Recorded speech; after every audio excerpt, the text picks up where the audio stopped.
malaking problema ang MMDA dito sa pinapatupad nilang no contact policy. Ang laki ng problema na ito. Mukhang itong gobyerno na ito, ang laki ng problema. At itong Supreme Court.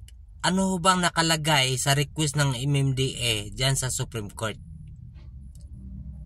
Na ibalik ang no apprehension contact policy. Ang sabi kasi reconstruction dyan sa EDSA. Bakit po nadamay ang Metro Manila? May Top Avenue kung saan, Magsaysay Avenue kung saan pa. Ano ba nakalagay sa request ng MMDA? At ano ba nakalagay dyan mula sa Supreme Court? Kasama ba ang buong Metro Manila sa no contact policy? Di ba ho? Na ano yan? Na nagkaroon ng TRO dahil sa ganung problema. Pagkatapos ng eleksyon, yan na kaagad pinatupad ninyo. Ano to, lokohan? Ano sa palagay ninyo? Ang mga tao dito yung mga, lalo na yung mga public utility vehicle, ang liliit ng kinikita nila, mga kababayan. Jeepney driver, TNBS driver, lalo na taxi driver, magkano lang ho kinikita? Minsan wala pa yung kinikita. Paano kung may magsakay, natapakan man lang yung bike lane, o biglang magkaroon ng ambulansya sa likod, emergency, o biglang may fire truck, diretso kasi bigyan mo ng daan, huli. Magkano ang kinikita ng driver? Magkano ang tubos? Sino po bang matatamaan dito? Malalaki ba o maliliit? Mga tao tulad ng mga taxi drivers, tin-based drivers, mga operator yan. Wala yan, kumikita ng mga yan. Kawawa dito maliliit na tao. Maliliit na nabubuhay sa karsada lamang. Sila po ang unang matatamaan. Ang mga taxpayer po dito lagi pong natatamaan.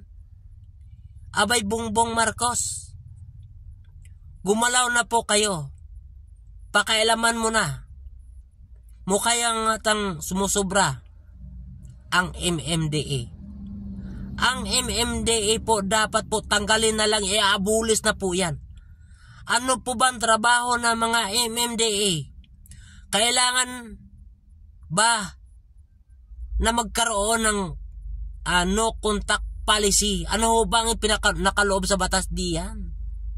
Ano bang request ninyo? EDSA at saka si 5 po ang request. Bakit na buong Metro Manila? Abuso po ito. Parang tinatapakan niya yung karapatang pang tao. Abay Bongbong Marcos, kami pa man nagdedepende sa'yo. Iginagalang po namin kayo. Pinoprotektahan. Aba, pakialaman nyo na. Hindi na po tama ang no contact policy na pinapatupad ng MMDA. Tanggalin ang MMDA. Mukha yatang nabubobo na ito. Ano ba at saka ito ba? Ang ito ba'y pinapatupad ng MMDA? Bakit na buong Metro Manila? EDSA lang po ang nire-request at saka si 5. Ito bang nakakabit na mga kamera na ito? Ito ba'y public o government? Pag-aari ng government o private? Ito ba'y private? Private po ba ito? Abay Supreme Court, please lang. Ano ba nakalagay sa ang request ng MMDA? Ano po ba pagkisilip ito? Ito mga kamera na ito. Di ba ho ang kamera Sa lahat ng mga kanto, malaking tulong ho yan. Lalo na sa mga kriminalidad. Sa krimen lang po ho yan eh. Bakit nagkaroon pati pa ano ho ba? Mukha yatang kulang na lang kaming mga driver na namumuhay sa karsada, hatid sundo ng mga pasahero. Mukhang kulang na lang gapusin ninyo ang aming mga kamay at ang aming mga paa. Ingat na ingat kami. Paano pag nagbaba ng pasahero, may bike lane? Mabakan, huli ka kasi nagbaba ka, may bike lane. Mayroong ambulansya sa likod, emergency, umabante ka bigla tindaan. Pag umabante ka, huli ka. Kasi wala ka paliwanagan dyan eh. Biglang ka nabigyan ng notice. May fire truck, emergency. Dumiretso ka, huli ka, nahuli ka ng kamera. Nagsakay ka dahil ang alaman na ang pasahero nasa gitna ng karsada. Along Espanya, along Top Avenue, tabi ng C5 o saan pa. Hindi naman po ang pasahero nasa gitna pumara. Nandyan po sa tabi ng karsada. Hinto ka, huli ka. Aba, tila ho yatang binubusalan mo na ang bunganga namin, nagapos ang kamay namin at ang paa. Aba, gobyerno, mukha yatang magulo ito. Pangtampalasan na po yan kapag hindi kayo makialam. Baka ho kabila-kabilaan dito, rally dito, rally doon, at baka pagmumurahin na kayo.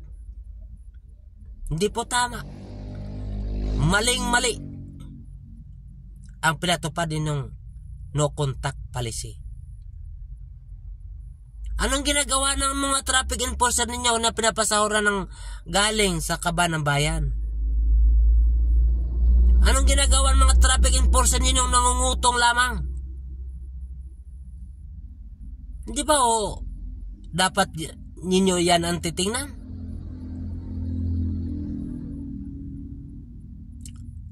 Kakanan ka.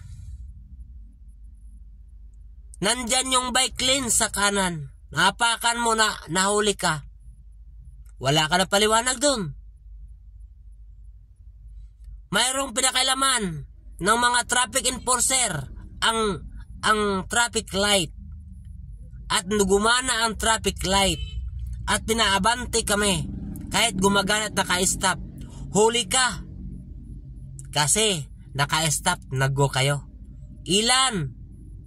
Abaho, tamang-tama, kahit siguro daang-daang sako na sumasahod, isasahurin ninyo ang pera ng mga taxpayer. Abay, daan-daan sako mapupuno araw-araw. Kapag totoong may nag-violate ang isang driver at dilabag niya ang batas at kitang-kita ninyo sa mata ng mga pulis, baka ho may paliwanag. Paano kung kami mga taxi driver na mayroon kaming sakay, mga team-based driver, mga tricycle driver, jeepney driver, na may sakay kaming emergency? 50-50 na kailangan namin mahatid sa ospital. Abay, mahuli ho kami kasi may no contact policy, kamera. Aba ho, Mr. President, wag po sana tayong bobo rito. Abay ho, kami po yung nag-ano sa inyo. Mukhang dapat makikialam ka na. Tanggalin ang MMDA. Kasi mga bubo yan, mga tanga yan. Maraming salamat. Pakishare po mga drivers, mga manubila. Kung hindi po malutas, tayo po ilalabas sa karsada. At huwag tayo magmamaniho. Dahil ito, tilang ginapos ang ating kamay at paa. Maraming salamat. Bye-bye.